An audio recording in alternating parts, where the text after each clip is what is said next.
All right, shalom, family. This is Brother Chief C coming back with part two of the Braided Generation. This repairs of the breach series, basically, and I'm finna just pick back up.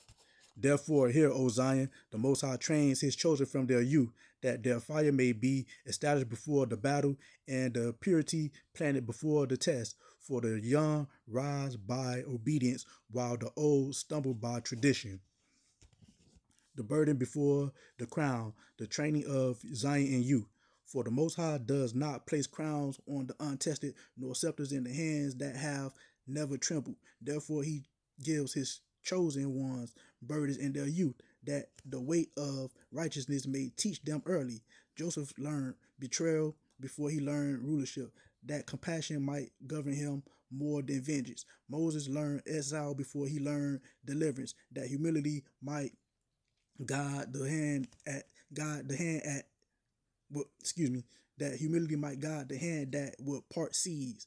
David learned rejection before he learned kingship, for the anointed must first be hunted that pride may not live in the throne room.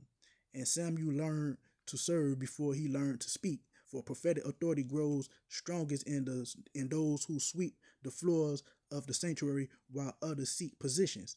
Joshua learned patience while lingering in the tabernacle after Moses departed for presence in after Moses departed, for presence is the true preparation for leadership. And Elijah trained Elisha while the mantle was still upon his own shoulders, showing that heavenly instructions began long before earthly office. For Zion does not emerge from comfort, but from crushing, not from applause, but from affliction, not from praise of man, but from the fire that purifies intention.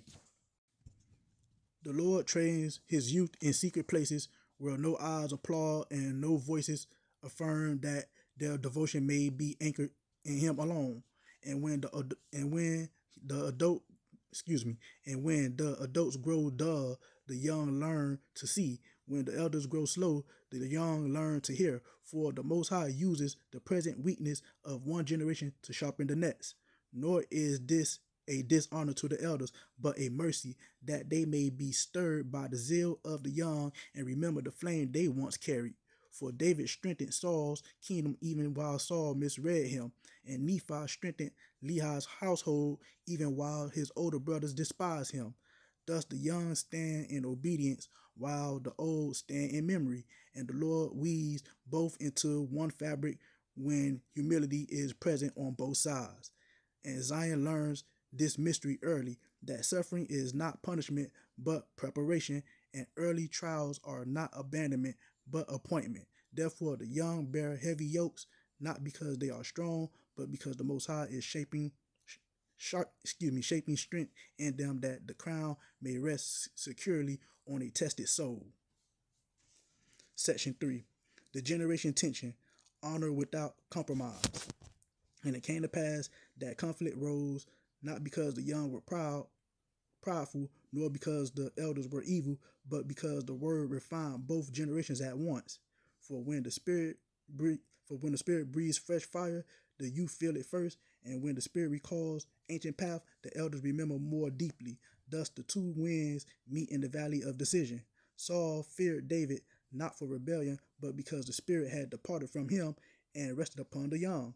Eli honored Samuel, though the word of rebuke passed through a child's lips, for truth does not bow to seniority, nor does holiness wait for age.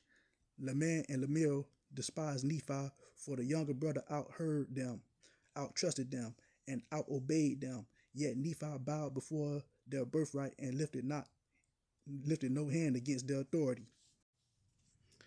Thus the young walk a narrow path, honoring the elders they surpassed, respecting the positions they outgrew, and submitting to the order they exceed.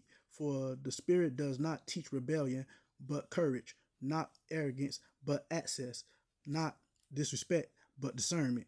And the young who carry Zion's mantle learn early that obedience to the Most High is higher than obedience to tradition, yet honor toward elders is higher than honor toward self. When the elders slow their steps, the Most High sends the young ahead, not to lead alone, but to remind the elders of the flame that once burned in them also. For the strength of the old is memory, and the strength of the young, and Zion flatters, and Zion falters when, and Zion falters when either stands alone. Elders preserve the covenant, youth extend the covenant, the Spirit binds the two into one testimony. Through generations different in rhythm, they do not differ in promise. For the God of Abraham is the God of Isaac, the God of Isaac is the God of Jacob, one covenant spanning 3 generations, 3 ages, And when the elders misunderstood the young, it is often because they see their own past in them what they once were before weariness took hold.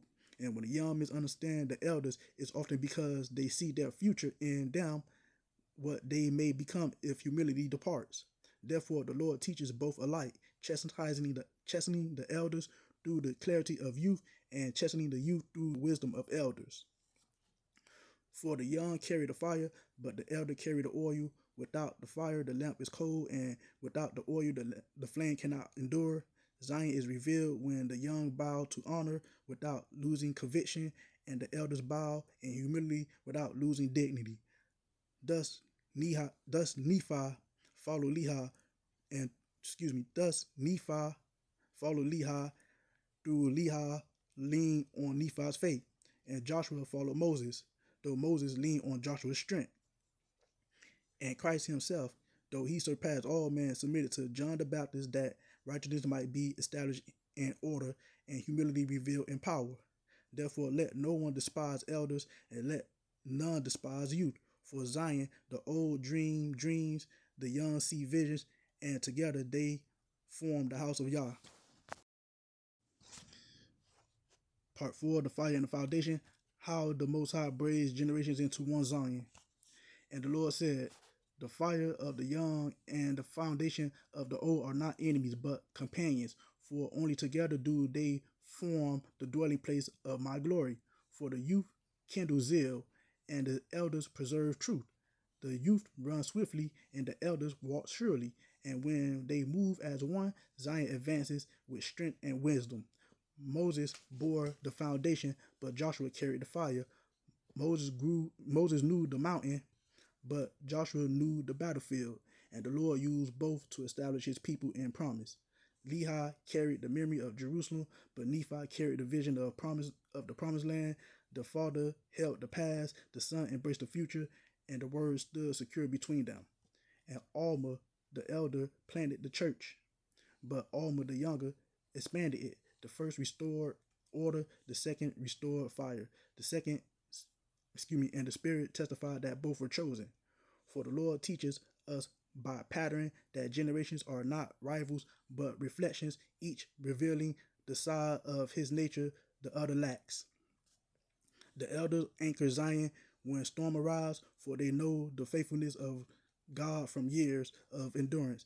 And the youth ignite Zion when apathy sleeps, for they see the promise with unweary eyes. The elders remember covenant, the youth revive covenant, and together they guard the testimony written in heaven and manifested in the earth.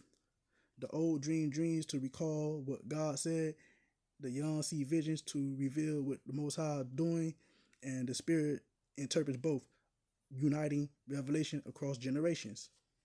For the lampstand of the Most High has 7 branches, and no branch can say to another, I have no need of you, lest the light be diminished and the testimony grow dim. Though the elders may walk slowly, their steps are deep. Though the youth may run swiftly, their steps are light, and the Lord used both depths and speed to guide his people. Abraham outlived his strength, but not his promise. Isaac carried the inheritance, but not the revelation. Jacob carried the revelation, but not the fulfillment. Joseph carried the fulfillment, but not the nation. And yet each generation required the other for the covenant to stand. I got another part to do. It's going to be part 3. I'm going to try to bang this whole thing out. It's like 185 verses. So if y'all liking it, stick with me. You know what I'm saying? Shalom. I love y'all, Zion.